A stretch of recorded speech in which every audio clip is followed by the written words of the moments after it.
স্বার্থপর এই দুনিয়া, খোদার কসম কারোর জন্য থামে না, বড় স্বার্থপর।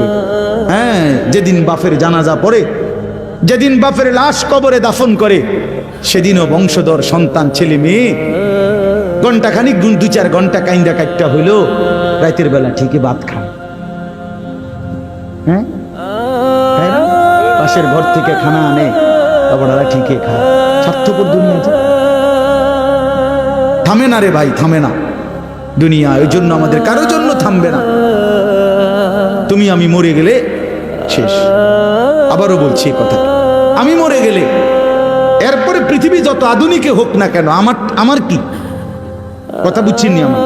আমি মরার পরে যদি সবার ঘর স্বর্ণের বাড়ি হয়ে যায়, তো আমার লাভ হইল কি? আমার মৃত্যুর পরে যদি সব মানুষ আধুনিক হইয়া সাঁদের দেশেও জায়গা, আমার ফায়দা কি? আমি তো না, আমি তো মরে গেলাম। যে কবরে চলে গেল সে কি আর ফিরে আসবে? আল্লাহ আমাদেরকে বুঝ দান করেন।